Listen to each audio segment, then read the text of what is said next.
Tú digas. Entonces, Entonces, bienvenida, bienvenida, bienvenido bienvenido a a toda la toda la gente gente al al podcast podcast Hot Hot for Studies. Studies. Mi Mi nombre nombre es es Miller. Abimela Mi y mi invitado de invitado de hoy hoy es es Yo soy Carla Pinochet, soy profesora en el Departamento de Antropología de la Universidad Alberto Hurtado. y mil y mil gracias gracias por estar por aquí aquí con con nosotras, nosotras, profe profe Carla. Carla. De De hecho, hecho, creo que creo es que es mejor mejor si si tal tal vez vez yo voy yo al voy al tema, tema, ¿no? ¿no? Sí, como Para tú Para prefieres. facilitar la facilitar la grabación grabación un un poco Claro, poco claro. con mi con mi té, té. porque Porque a a causa causa de la de la magia de magia de tecnología tecnología primermundista, primermundista, estamos estamos utilizando utilizando Zoom, Zoom, aunque aunque estemos en estemos el en el mismo mismo hogar. lugar. Por el Por el momento momento estoy estoy visitando visitando por la por la tarde tarde. a la casa de la profe Carla. Entonces, profe Carla, si puedo, quisiera preguntarte de compartir con nosotras lo que en este momento está dinamizando, preocupando, interesándote.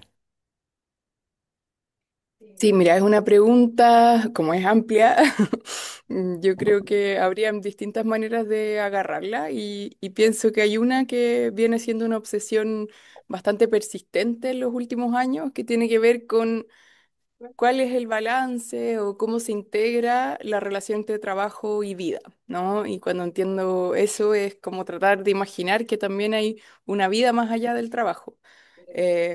Y lo he hecho muy conscientemente como uno de los núcleos en los que también he investigado en el último tiempo. Ha sido una preocupación importante porque me parece que en los trabajos creativos, intelectuales, artísticos, hay siempre esta fibra de vocación, de placer, de autorrealización, que así como trae grandes satisfacciones, gratificaciones, también a veces trae, digamos, contradicciones y un peligro, una cierta amenaza, que tiene que ver con colonizar todo lo que no es el trabajo, digamos, todo lo que no es la vida, digo, más allá del trabajo. Entonces, esa frontera entre trabajo y vida ha sido una preocupación que vengo desarrollando tanto como en mi vida cotidiana, el espacio para mis hijos, para mi familia, el espacio para otro tipo de experiencias que no tributen directamente al trabajo como de manera instrumental, ¿cierto?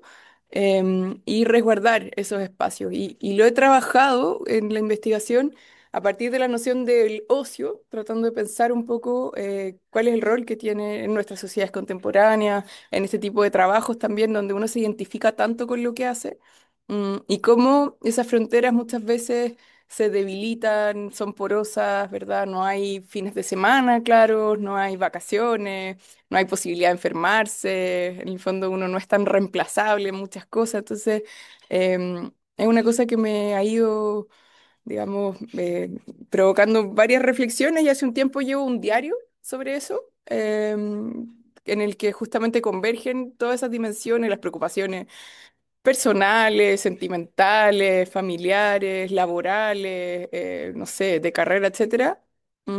Y tengo el proyecto de convertirlo. El próximo año me toca un sabático en la universidad, y estoy muy feliz por eso.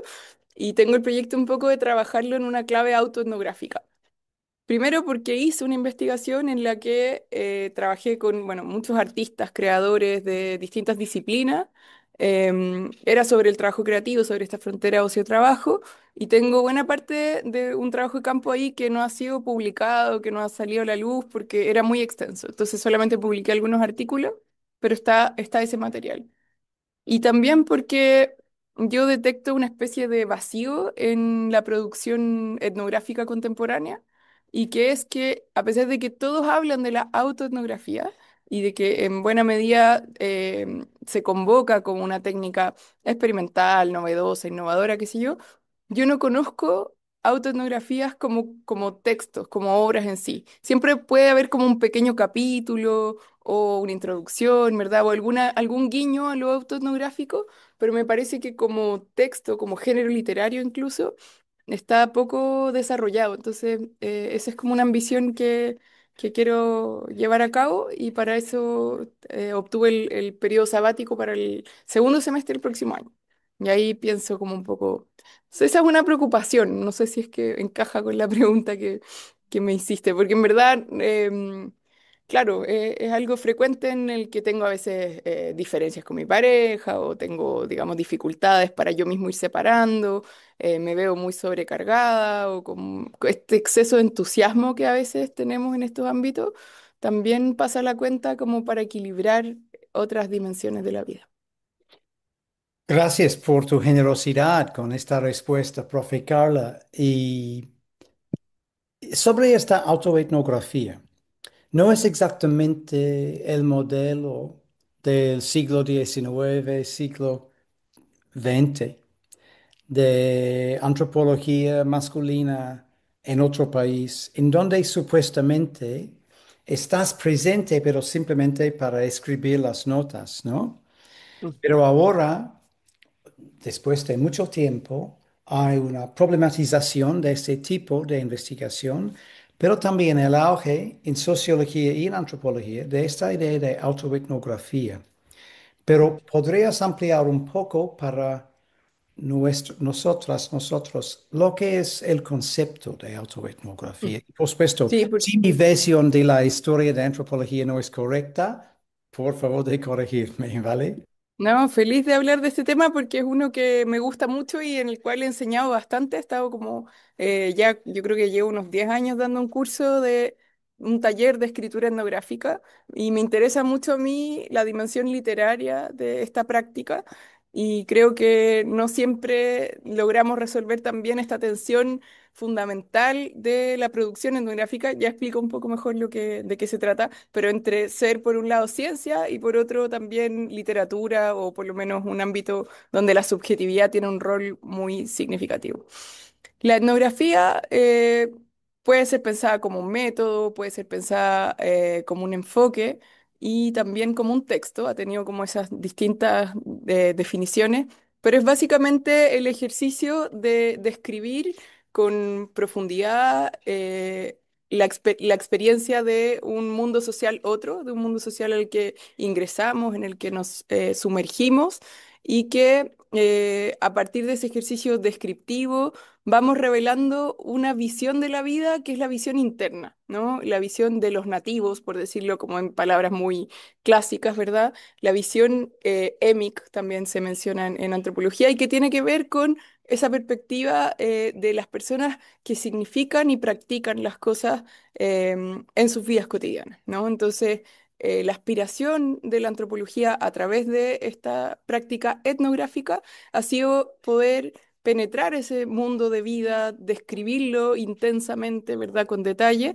para poder generar un conocimiento que se basa en el salir de los ojos, digamos, del etnógrafo y entrar a los ojos de quien experimenta cotidianamente esa forma de vida, ¿no? Entonces, obviamente, el instrumento tiene toda una historia colonial, ¿verdad? Surge en una antropología europea, hay como todo un recorrido ahí que podemos hacer.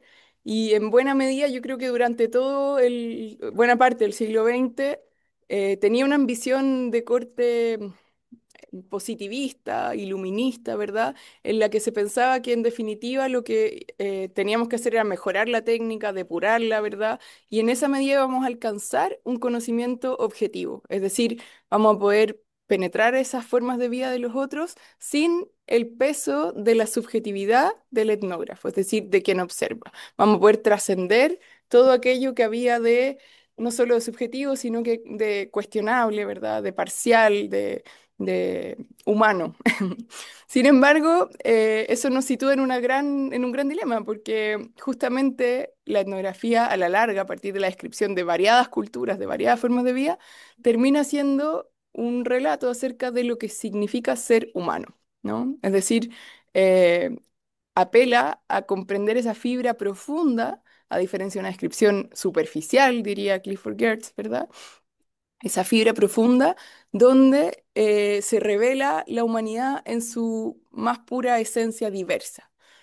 Entonces, durante fines, digamos, a partir de Goethe, de los 60 en adelante, la segunda mitad del siglo XX en antropología tuvo un viraje importante hacia lo textual, hacia lo semiótico, tratando de apelar a que justamente ese carácter ilustrado, ese, o sea, iluminista, ese carácter positivista de la antropología, desconocía aquello que era medular en la experiencia humana, que era la diversidad, que era la singularidad, ¿no? Entonces, desde allí hubo varios recorridos, algunos posmodernos, unos experimentales, en los que el texto etnográfico trató de apelar justamente a otros modos de escribir en los que ya no importaba tanto la objetividad, sino más bien la pluralidad de voces, ¿cierto? La polifonía, como se conoció, o otros registros en los que la reflexividad fue muy significativa.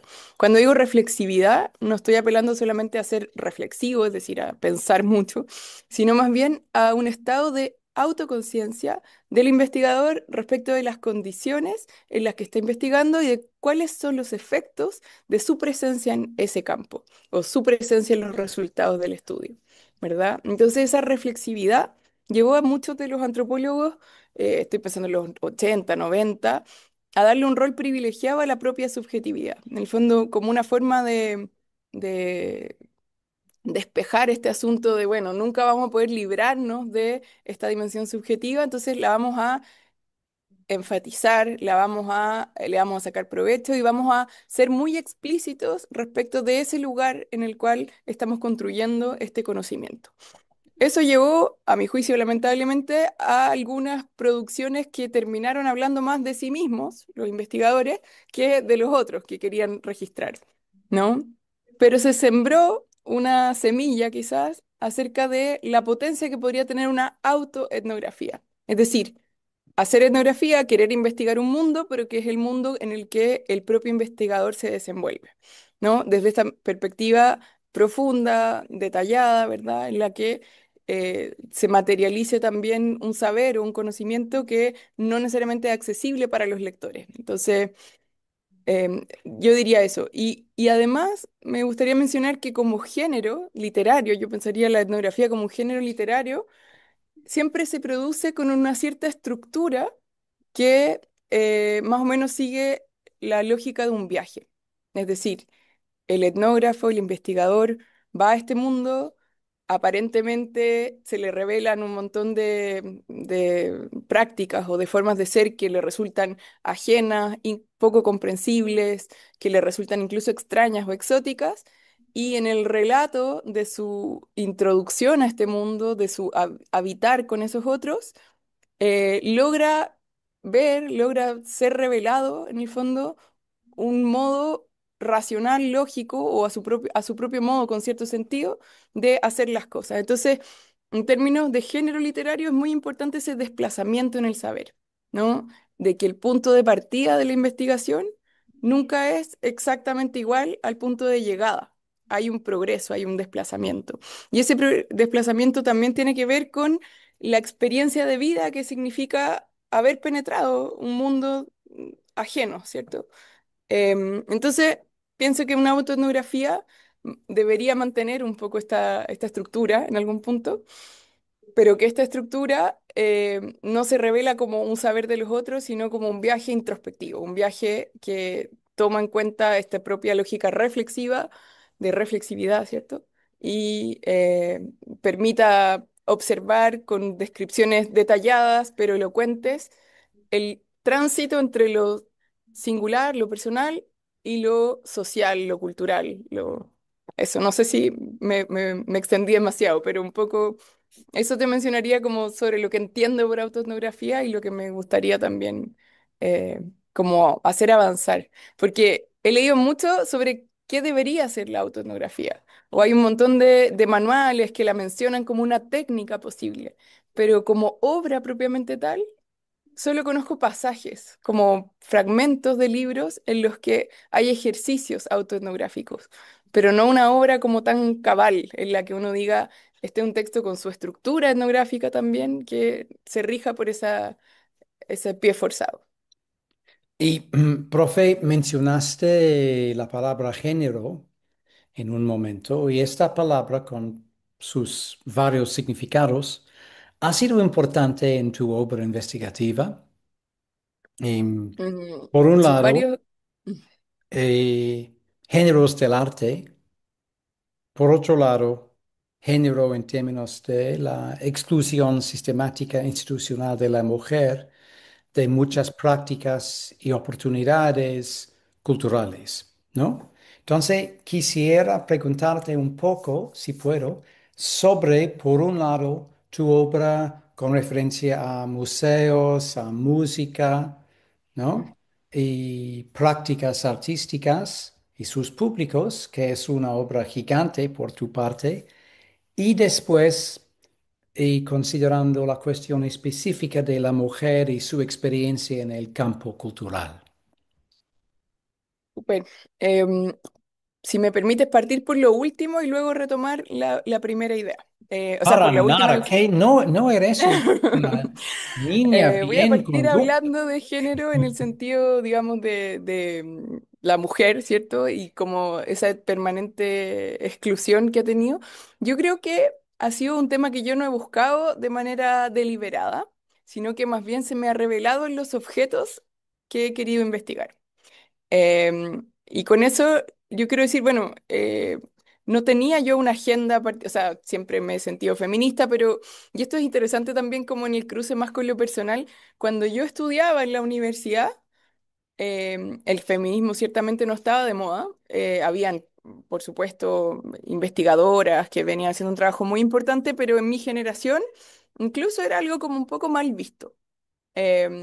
O por lo menos en mi circuito de amigos no era mal visto, pero a mí me daba vergüenza decir que era feminista, sobre todo porque pensaba que era una especie de carnet honorario que alcanzaban las personas que se habían deconstruido lo suficiente como para poder afirmarse como feministas. Es decir, había que tener un test de la blancura política que yo no iba a alcanzar jamás, ¿no? Que era esta idea un poco de, bueno, ser feminista, una persona comprometida con esa causa, que es activista un poco de ese proyecto y que al mismo tiempo deconstruye, logra mirar sus propias prácticas y erradicar todo machismo en su propia práctica. Entonces, yo no habría tenido jamás la capacidad de situarme en ese lugar. Me parecía un lugar exclusivo, un lugar, no sé, complejo.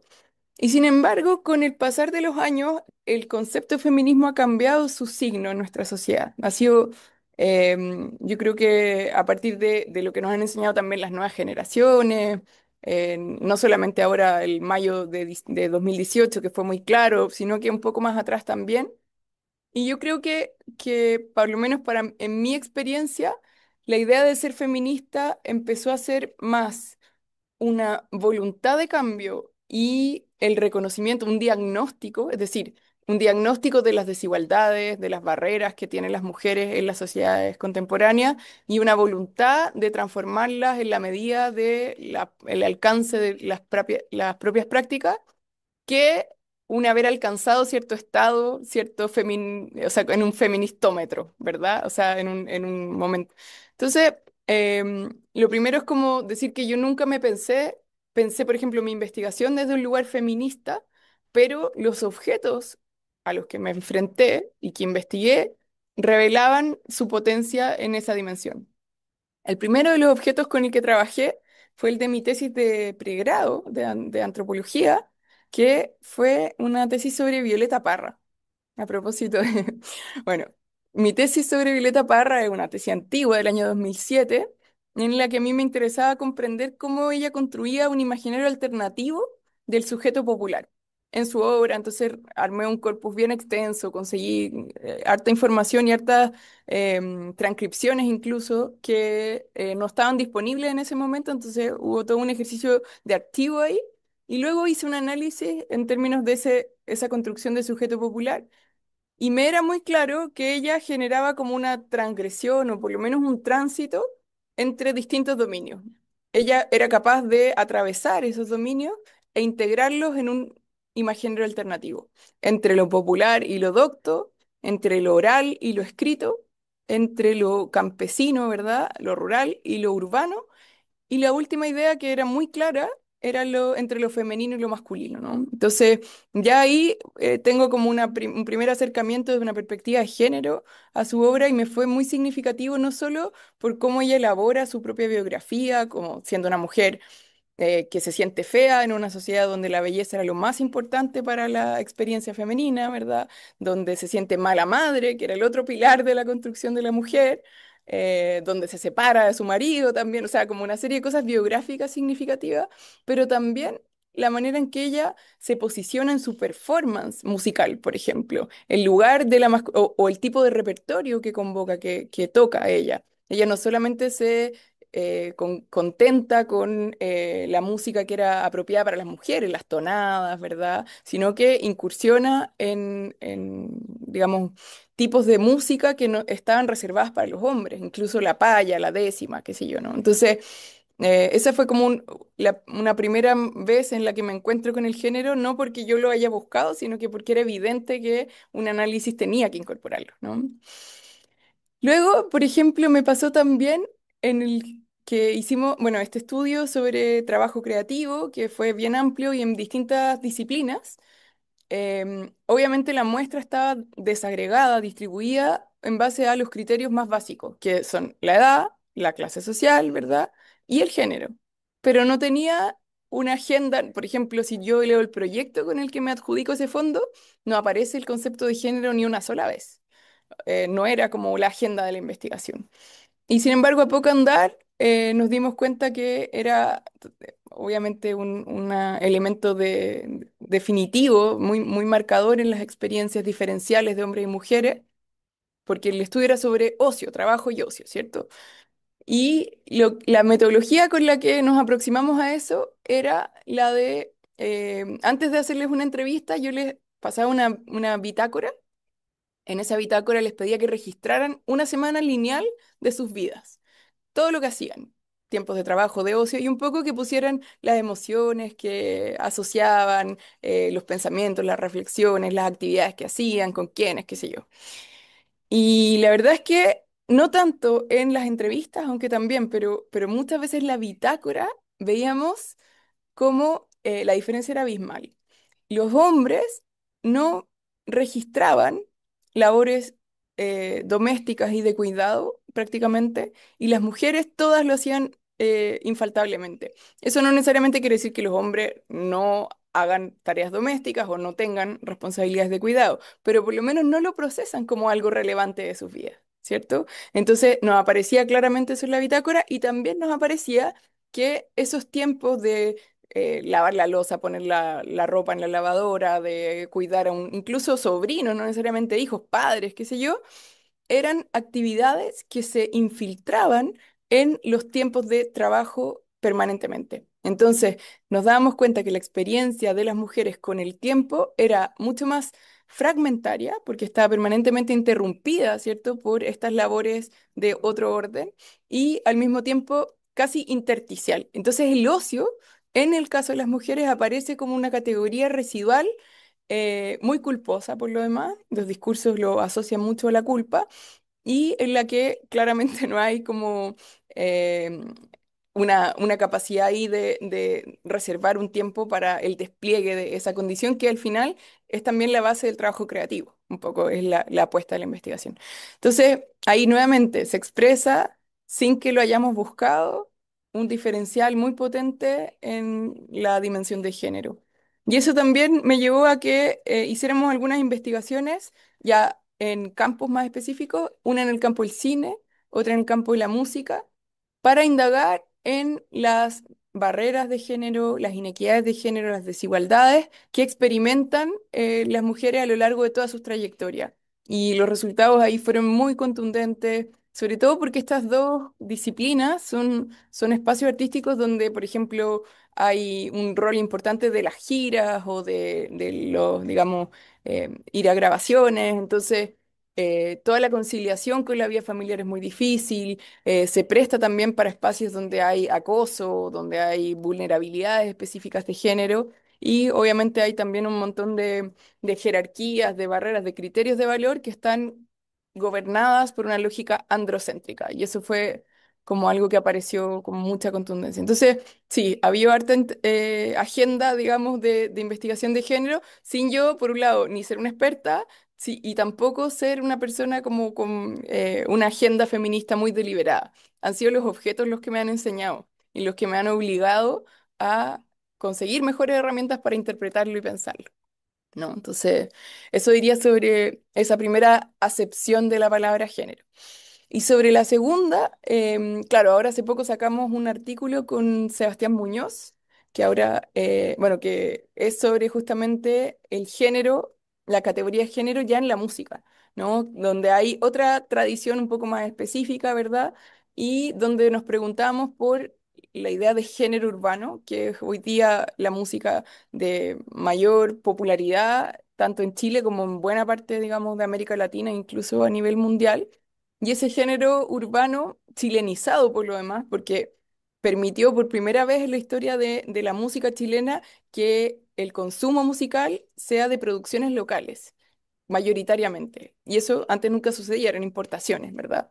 Entonces este género urbano nos parece interesante porque es una categoría donde confluyen historias y genealogías de los géneros bastante diversas entre sí y convergen en el marco de la fuerza que ejerce el mercado, también la industria musical que ha sabido reinventarse, ¿verdad? Ya no tiene la misma estructura de los sellos, de las discográficas que solían existir hace unas décadas atrás, ¿verdad? Sino más bien bajo la lógica del streaming. Y entonces, la convergencia de procesos de digitalización, por una parte, con estas genealogías de la música que viene el trap, ¿cierto? El reggaetón, el rap, en fin, van confluyendo en este hipergénero, podríamos plantearlo, ¿cierto? Que es el género urbano y que permitió una serie de desplazamientos también en las formas de consumo, yo creo que muy significativas.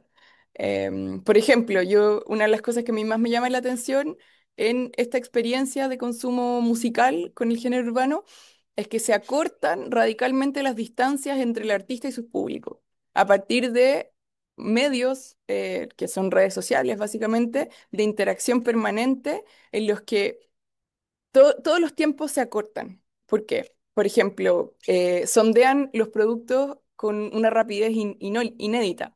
Por ejemplo, se testea un LP de una manera completamente distinta a cómo funcionaba antes, ¿cierto? Entonces ahora es una canción que se prueba, que se modifica en función de cómo rinde en las redes. Hay una hipermetrificación, por decirlo. Entonces todo puede estar muy desglosado, quién lo escuchó, de cómo, en fin, ¿no? Entonces, ahí hay como transformaciones bien importantes en las que la relación que entablan los públicos con sus ídolos históricos, ¿cierto? Está mucho menos mediada, es más cercana a partir de estas plataformas digitales y permite una identificación diversa y que por lo menos en el campo.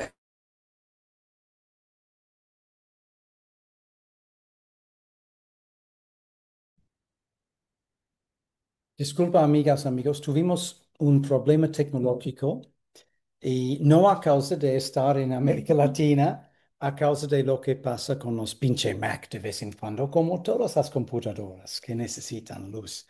Pero mi compañera, la profe Carla, estaba hablando sobre cuestiones de género, originalmente género como persona, pero Ujú, también género del arte, sí, total. ¿no? Ujú. Por favor, de continuar, profe. Claro. Sí, estaba comentando un artículo que escribimos en conjunto con Sebastián Muñoz, donde hablaba de la categoría de género urbano, como un hipergénero en el que confluyen diversas genealogías de la música, y que me parecía interesante el fenómeno, digamos, para poder pensar también transformaciones recientes en tiempos de digitalización musical, ¿verdad? En los que la relación entre los músicos, la producción musical y sus consumidores, sus públicos, se estrecha, hay menos mediación, hay la posibilidad directa de interactuar con sus contenidos, con sus redes sociales, etcétera. Y creo que eso produce cambios sustantivos también en las formas de identificación con estos antes ídolos, bueno, también podríamos pensarlos como ídolos, pero en los que empiezan a ser figuras a los que no solo se admira, sino que también se aspira a.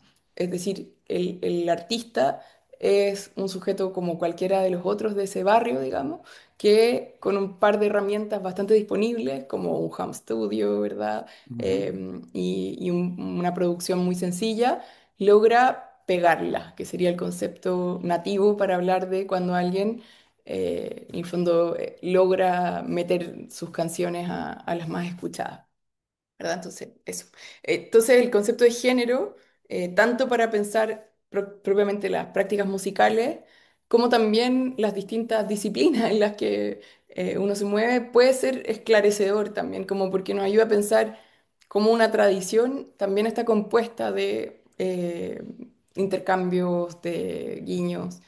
Hablaba antes de la escritura etnográfica y en ese curso que doy sobre escritura etnográfica también a mí el punto con el que parto el curso y con el que discutimos es la etnografía un género literario? ¿Podemos pensarlo como un género literario? Entonces leemos también crónicas o reportajes periodísticos, leemos etnografías clásicas, otras más experimentales, leemos, no sé, etnografía de vanguardia, en fin. Y un poco pensando si es que el género nos ayuda para pensar los límites de esta práctica. Bueno, Listo. Otro tema, profe, importante en tu obra ujú, es la cuestión de la democratización de cultura. ujú. De vez en cuando en tus obras yo veo apoyo por este concepto, pero en un intercambio anterior nuestro, hace algunos días, poco más como actitud no irónica, no escéptica, pero con algunas dudas, ¿no? Ok. Cuestiones sobre la fantasía o la realidad de esta idea de cambiar la cultura en la dirección de una cultura democrática o algo. ¿Podrías Sí, ampliar un poco estos conceptos? Otra vez, profe, por favor, de corregirme si, ¿no? Como no te preocupes. ofrecí algunas interpretaciones malas de tus No, intentos. lo que, o sea, yo creo que tomando justamente el libro de Toby Miller y George Giudice sobre Uh, política cultural, más y más product placement, ¿vale? Aparecen ahí, bueno, como que con claridad se formula que existen dos registros, ¿verdad? En el ámbito de la cultura, un registro antropológico, más bien tradicional desde la lectura alemana, por decirlo, ¿no? Esta idea de la cultura es lo que hacen los pueblos, y un registro estético que podríamos nombrar desde una tradición civilizatoria francesa, ¿cierto? Podríamos nombrar ahí como estas dos que convergen, que se mezclan, que aparecen de manera bastante indistinguible Mm, digamos, nuestros intercambios cotidianos, pero nos sirven como tipos puros para pensar, por un lado, la política cultural y los paradigmas que han regido la política cultural, por lo menos en territorio latinoamericano. Entonces, a ello mencionaría que hay un paradigma que podríamos pensar como una democratización cultural, que tiene más que ver con este registro estético en el sentido de que se busca llevar un acervo, que es considerado excepcional, ¿verdad?, a la mayor cantidad de personas posible. Entonces, el dilema del acceso, de profundizar digamos, la equidad en las sociedades pasa porque la cultura, pero escrita con mayúscula, ¿verdad? Hecha por las élites, mm, sea, digamos, un bien lo más público y lo más accesible posible. Ese es como el paradigma de la democratización. Pero por otra vía, se ha pensado en lo que podríamos llamar una democracia cultural, que no es exactamente lo mismo, aunque obviamente tiene algunos paralelos.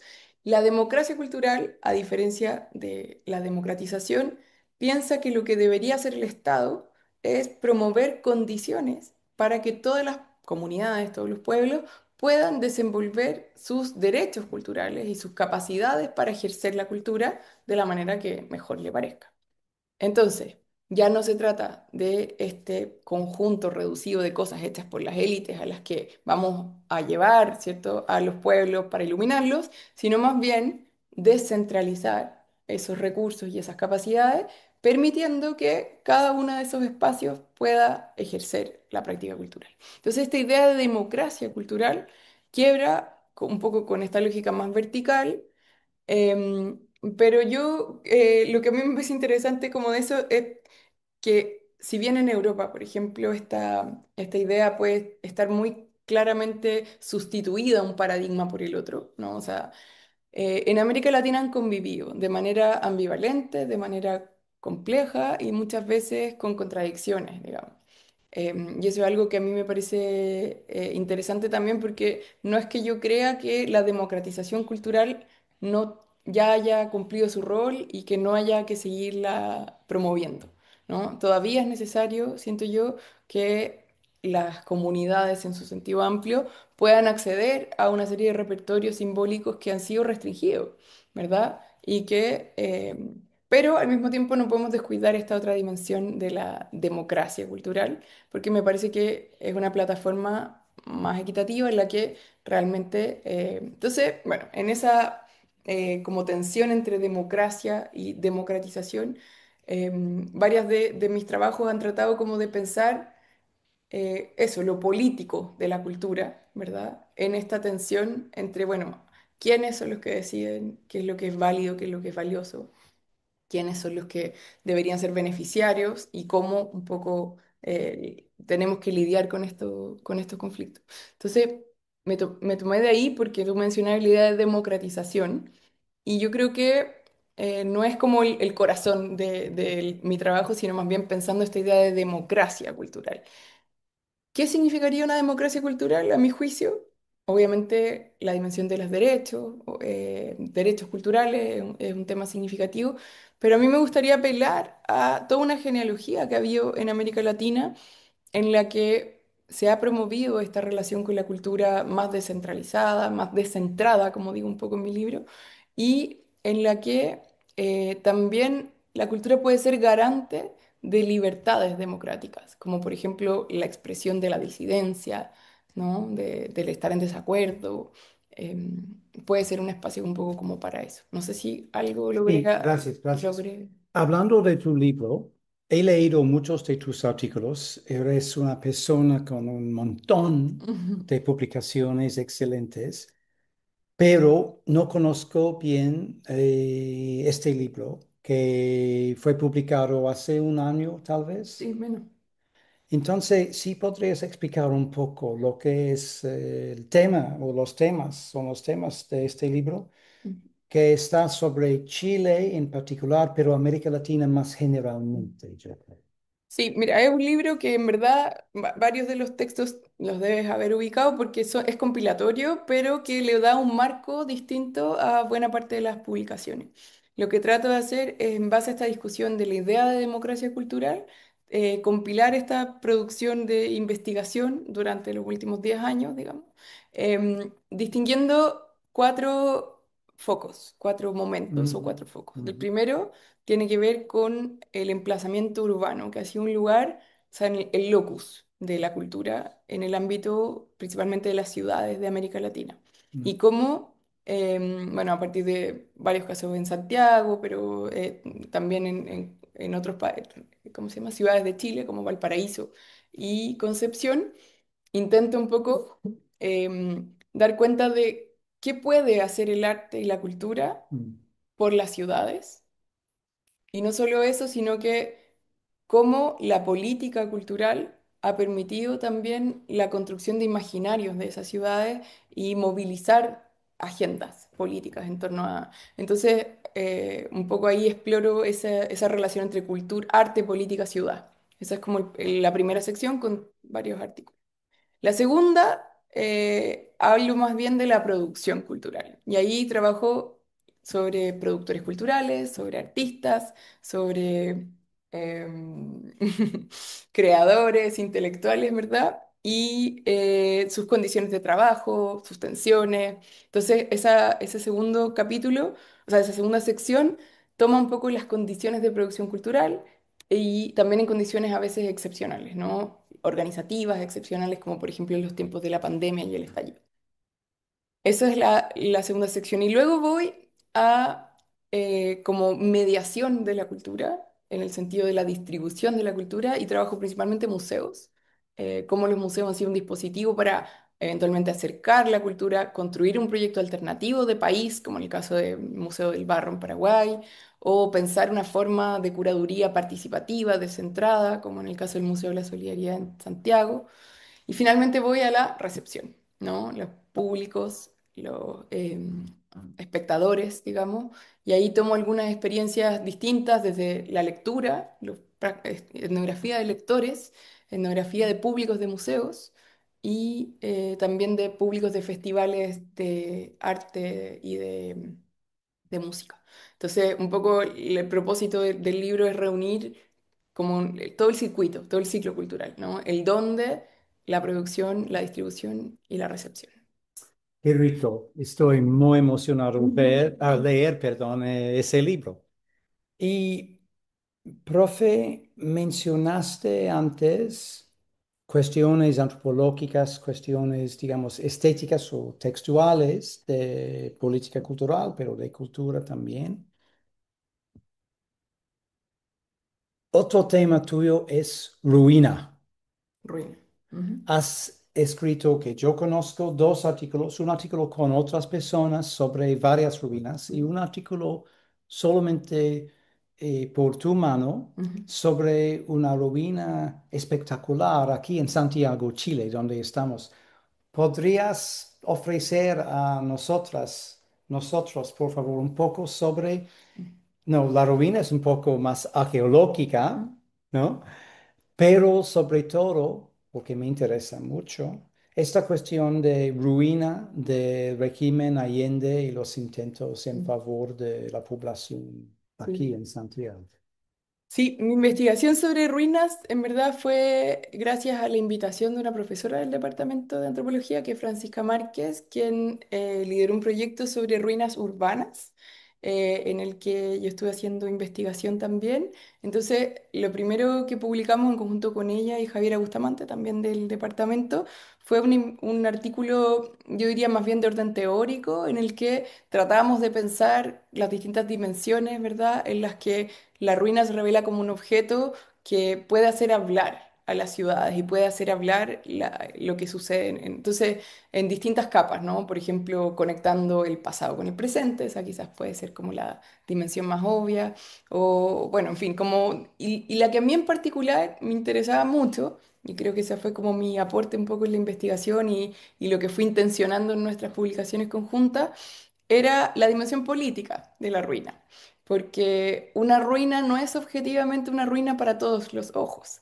Hay para quien pueda parecerle el vestigio en pasado y hay para quien pueda parecerle un estorbo para el progreso, ¿verdad? Mm, En las ciudades latinoamericanas claramente tenemos distintas edificaciones ruinosas que para algunos son su hogar, son su domicilio, ¿verdad? Pueden ser un espacio habitado, pueden ser una casa ocupa, pueden ser una institución, pueden ser... Entonces, me interesa mucho ese carácter polémico que puede tener ese espacio eventualmente derruido, porque hace converger agendas diversas acerca de la ciudad, acerca de quiénes tienen derecho a, digamos, a elaborar un proyecto de ciudad, qué es lo que es admisible, qué es lo que es, tenemos que recordar y qué es lo que no, ¿no? ¿Qué nos interesa? Entonces, como con ese marco un poco más conceptual, en el ámbito específico de esta investigación sobre ruinas en la Villa San Luis, que es una villa que está situada en la comuna de Las Condes. Las Condes es una comuna pudiente, digamos, de la capital, muy rica, ¿cierto? Y que está emplazada en una zona con un alto valor inmobiliario, ¿no? Entonces es una ruina que ha sido muy atravesada por distintos conflictos, tanto por su historia, ¿verdad? Que es una especie o sea, es transversal a la historia de Chile, porque son viviendas sociales que se construyeron en el gobierno de Salvador Allende, ¿verdad? Que luego los habitantes de esas ruinas, o sea, de esas villas, fueron desalojados en el marco del golpe de Estado y la dictadura de Pinochet. Y hay algunos habitantes residuales que han ido resistiendo también el embate no solo de las instituciones, sino que también de los capitales inmobiliarios que han querido, que han presionado un poco para generar ahí bueno, botar esas edificaciones y construir grandes edificios. Es interesante porque han habido declaratorias patrimoniales que han impedido y han frenado un poco el progreso de esos proyectos inmobiliarios, y han tenido distintos reveses judiciales también. Entonces uno puede seguir muy de cerca cómo se ha ido desarrollando esa discusión, pero lo que yo quería rescatar, bueno, eran varias cosas. Uno, cómo allí confluyen intereses muy diferenciados, políticos, de memoria, ¿verdad? Ujú. También institucionales, de qué es lo que el Estado tiene que hacer en un espacio como ese, inmobiliario, ¿verdad? De capital, etcétera. Y me interesaba también cómo distintas intervenciones artísticas habían permitido en momentos muy efímeros, porque eran performance, la mayor parte de las que, digamos, a las que me referí, cómo permitían iluminar proyectos de ciudad que se estaban apagando, que estaban de alguna manera siendo enterrados por la modernidad, por cómo queramos llamarle, digamos, a este avance del capitalismo en ese territorio, ¿verdad? Entonces me parecía que eran gestos que tenían esta memorabilidad, que tenían esa capacidad de hacer hablar la ruina, de dar cuenta de sus distintas capas, ¿no? Y de ser testimonios de otros modos de habitar que no necesariamente hoy día son los hegemónicos o son los permitidos, ¿verdad? Entonces eso era lo que me interesaba ahí en la idea de la ruina. Sí, claro. Y otro tema es, aparte de lo antropológico, lo estético, lo económico. Y has escrito también sobre el discurso de las llamadas industrias creativas, la clase creativa, la ciudad creativa, este tipo de retórica. Dinos un poco sobre cómo entiendes estos conceptos y su relevancia actual aquí en Chile, en América Latina o generalmente.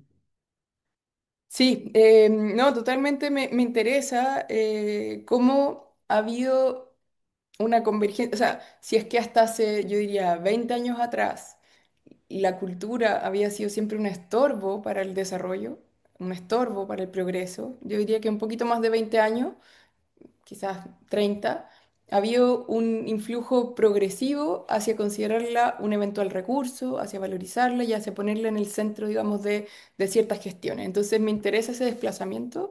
Yo lo he visto en Chile muy claramente a partir también de, por ejemplo, en los festivales culturales. El modelo que impulsa la concertación. Me voy a desviar un poco de tu pregunta para poner solo un hito que me parece que es elocuente de Chile, que tiene que ver con cómo el gobierno de Lagos, que es el segundo, me parece, el tercero de la concertación, impulsa una agenda donde la cultura está en el centro, donde es un motor de desarrollo, ¿verdad? Se entiende como una idea que tendría que estar impulsando justamente esta nueva sociedad democrática, qué sé yo, y donde de alguna forma usar la cultura permitió una especie de pedagogía ciudadana de un modo distinto de relacionarse con las ciudades. Los festivales culturales que se implementaron como una especie de fórmula en el contexto de estos gobiernos democráticos, ya, el de Lagos, por ejemplo, permitieron a los ciudadanos usar la ciudad, usar las calles de una forma que no era permitida hasta el momento. ¿No? Que había, si durante la dictadura y todos los primeros gobiernos de la concertación salir a la calle era un acto que iba a merecer represión, censura, ¿cierto? Por parte de la policía, porque aunque se había acabado la dictadura, seguía operando bajo la lógica de la represión.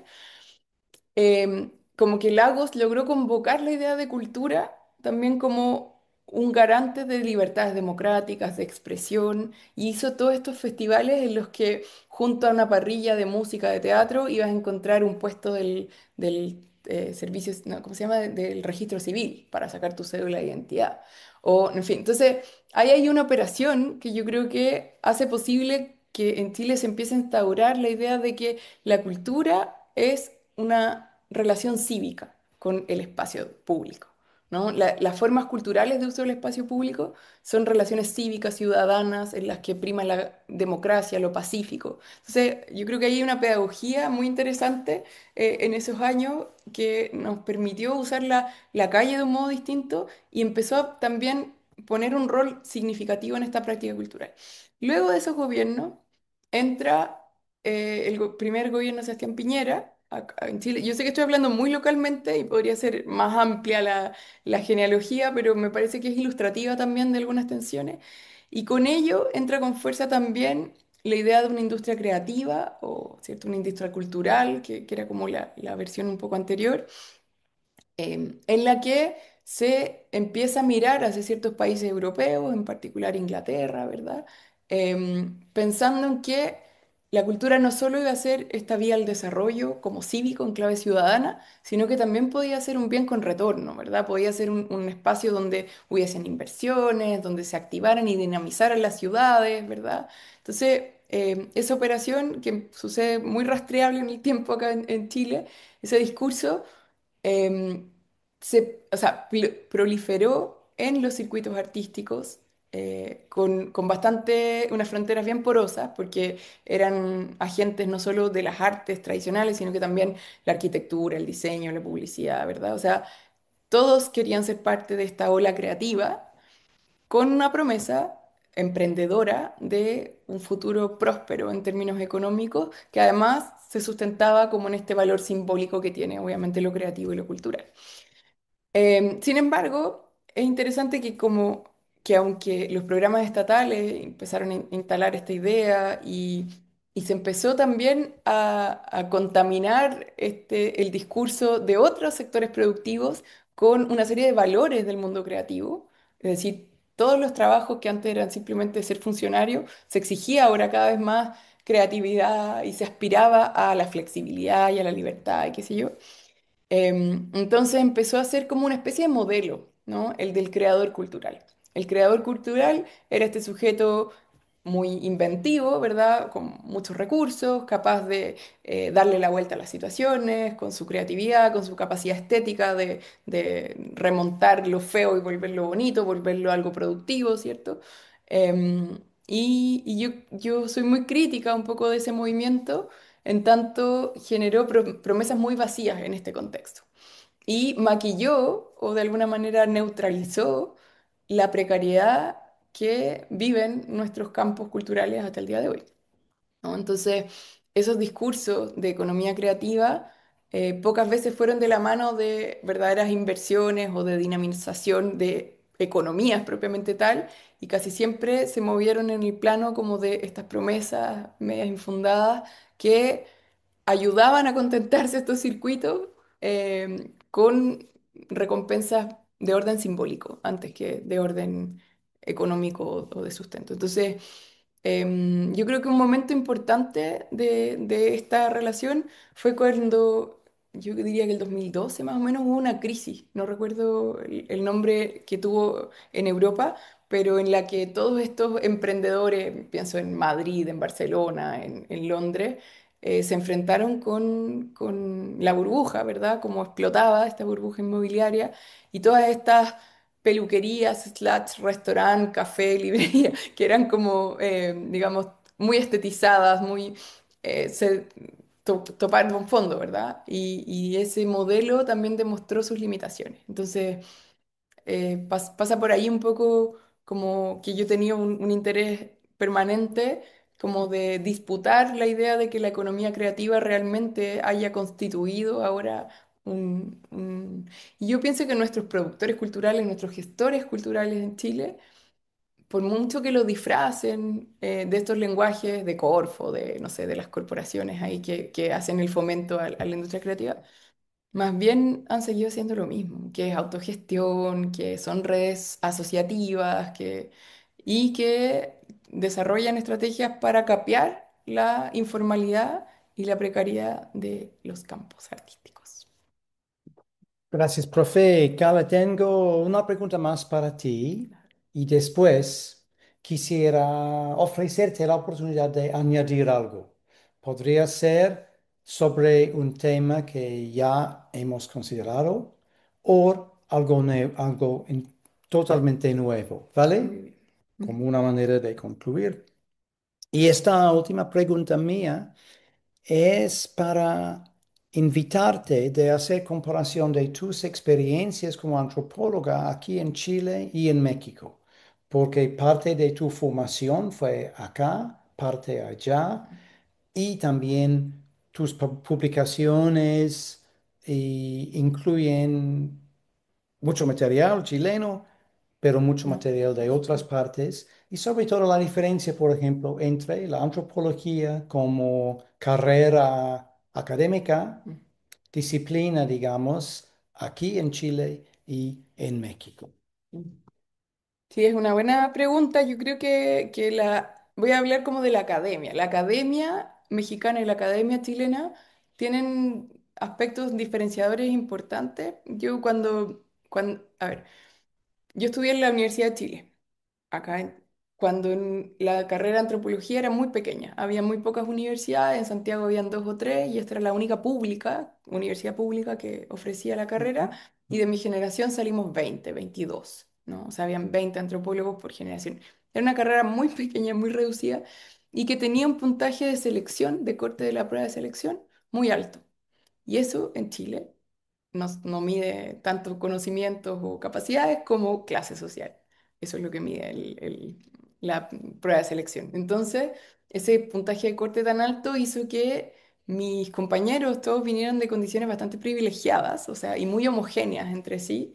No era una experiencia universitaria diversa, sino una experiencia, digamos, y también había en general muy buen nivel de mis pares, de mis compañeros, y eso era muy estimulante. Bueno, entonces había una relación con los profesores bastante horizontal, bastante cercana. Y yo cuando llego a México me sorprendí, también yo era joven, tenía 22 años, algo así, 23 años quizás, y llegué a estudiar la maestría y me sorprendió mucho la forma en que no solo se relacionaban los estudiantes con sus profesores, sino la forma en que los profesores o algunos de los profesores exigían, digamos, que se construyera el pacto pedagógico. Muy vertical, muy autoritario, y a mí eso me costó mucho. Al principio me haber mandado unas cuantas desubicadas, como que no lograba leer el contexto y eran seminarios pequeños, pero aún así los profesores se situaban, no todos, no, pero muchos se situaban desde un lugar distinto. Y poco a poco entendí también, yo estudié en México en la UAM, que es una universidad que está en Iztapalapa, donde hay una brecha muy importante entre los profesores que pertenecen a una elite, porque es un muy buen trabajo trabajar en la UAM, y los estudiantes, que en general son personas que vienen de las periferias de la ciudad y que entran a esta universidad como una alternativa, ¿cierto? Pero entonces hay una diferencia de clase social, Mm, ujú. ¿verdad? De lenguaje, en fin, que es muy insalvable, sobre todo en el pregrado, no tanto en el posgrado, pero sí en el pregrado. Entonces, ya ese fue como un primer elemento que a mí me marcó mucho en la diferencia y me encontré con una academia mexicana mucho más jerárquica, donde importaba mucho tu grado académico, o sea, ya uno es el doctor, no sé qué, ¿no? Y maestro, Excelente, claro, excelente, total. jefa. Y acá no era tan así. Entonces yo sí lo viví al principio como con mucho ruido. Por suerte mi asesor de tesis era argentino, argentino-mexicano. Entonces como que siento que a pesar de que era una autoridad a todas luces, nunca tuvo un trato vertical, sino que siempre había espacio para disentir, para preguntar. Eso me gustó mucho también de sus clases. Nunca había una pregunta tonta, nunca había ese ejercicio de humillar al estudiante, que era algo que pasaba en la Universidad de Chile. O sea, si uno hacía una pregunta tonta, te masacraban, ¿verdad? Entonces, fue lindo también conocer a unos cuantos profesores allá que tenían como otro modo de enseñar. Bueno, en fin. Entonces, yo diría que lo primero es que eso ha cambiado en Chile también. Yo creo que la antropología ahora es más diversa, hay más antropólogos de orígenes sociales más diversos y también que es una carrera, bueno, que ha explotado demográficamente en los últimos 10 años. Se han abierto muchas universidades, incluyendo la donde yo trabajo, que tiene un poco más de 10 años de carrera. Entonces, sí se ha transformado un poco esa relación, pero yo diría que esa es una diferencia importante. ¿Qué más? También que Chile es el fin del mundo, en harto sentido. Como que la experiencia cosmopolita de vivir en México es impagable. La capacidad de conectar con investigaciones, con profesores, con estudiantes. O sea, la capacidad de estar inserto como en una red mucho más en el mundo, Mm, yo creo que yo la viví como una oportunidad increíble. O sea, acá todo es más provinciano en algún sentido. También puede haber cambiado, hay más fondos de investigación, han pasado varias cosas, pero sí yo creo que nos pesa un poco esta condición austral, casi insular, ¿no? De estar muy lejos de ciertas cosas. Y claro, cuando yo fui a México, se me abrió el mundo, el concepto de la antropología, las cosas que podían ser objeto de investigación también. Aquí yo tuve que pelear mucho para poder hacer una tesis de Violeta Parra, era una cosa muy rara, ¿no? ¿Dónde, verdad? No, no estaban, no habían indios, no habían pobres, no habían, o sea, no, era muy extraño ser antropólogo de escritorio también, ¿no? Entonces, como que yo creo que ahí, sobre todo en la universidad a la que fui, que es la UAM, había una apertura maravillosa. Y eso yo creo que fue muy significativo también para pensar que no hay objetos no abordables por la antropología.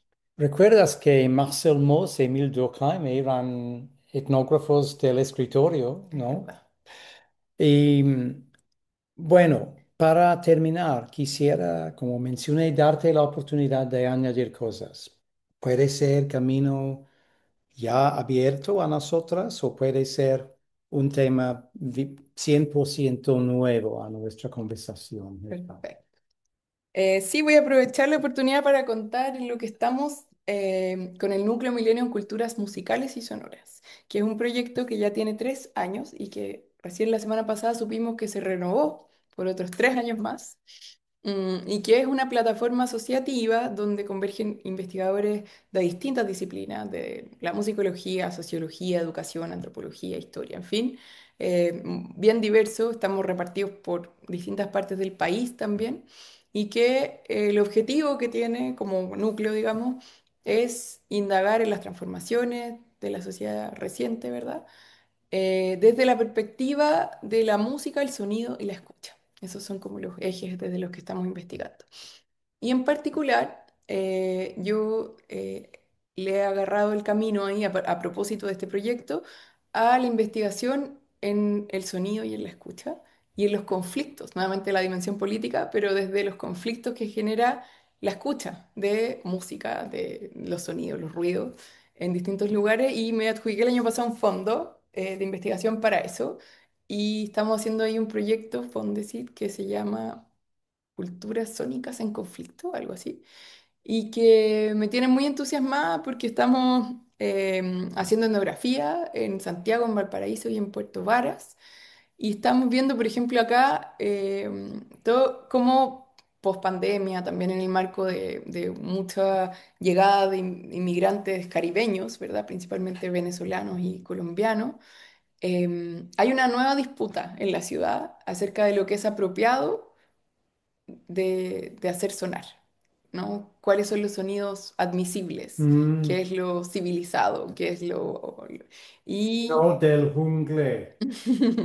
tal cual. Entonces, hemos visto ahí que hay violencias tremendas en el Mm, ámbito de la mm. acústica, ¿no? De diverso tipo. Y nos interesa mucho entender no solamente, o sea, ¿qué les pasa a las personas cuando tienen una disputa en torno a el sonido que no tiene paredes, ¿verdad? El oído no tiene párpados, no podemos cerrarlo, no podemos, entonces vemos que, sobre todo, por ejemplo, en guetos verticales, no sé si conoces el concepto, que es construcciones de mala calidad, de aislación, ¿verdad? Muy pequeñas, muy densas, en altura, ¿verdad? Entonces, la convivencia entre vecinos se hace muy compleja en términos de la música, el sonido, ¿verdad? Lo que se escucha. Y hemos visto verdaderas guerras entre vecinos. Y eso es lo que estamos partiendo esa investigación. Este año iniciamos, estamos haciendo etnografía en distintos nodos de Santiago para partir. Y ha sido muy interesante lo que aparece. Y yo solo me permito como deslizar una hipótesis con la que estamos trabajando, que es interesante, creo yo, que es que en el ámbito del ruido, de la tolerancia al ruido, personas que suelen tener una adscripción progresista en términos políticos o incluso de izquierda, se desplazan a la derecha en sus opiniones, en el sentido de que encarnan discursos más vinculados a la intolerancia, más vinculados a la mano dura, ¿verdad? Como Ujú. que no suelen estar en su repertorio para muchos otros temas, pero cuando se ven sometidos a situaciones de estrés acústico, eh, proliferan ese tipo de discursos en personas que se piensan de izquierda o progresistas. Entonces yo creo que ahí hay un territorio interesante que indagar, porque bueno, tiene que ver con cómo convivimos en ciudades, ¿verdad? Donde nos compone una diversidad de diverso tipo y cómo construimos lo que es lo público, ¿verdad? ¿Cuáles son las fronteras de ese espacio público? Y están apareciendo cosas bien interesantes. Eso. Tolerancia y diversidad sónica, digamos, ¿no? Por favor, de regresar al podcast Con los cuando tienes resultados. más información sobre estas aventuras con tu equipo. Mm, Y muchísimas gracias, profe Carla. Ha sido un honor y un placer de hablar contigo. Igualmente.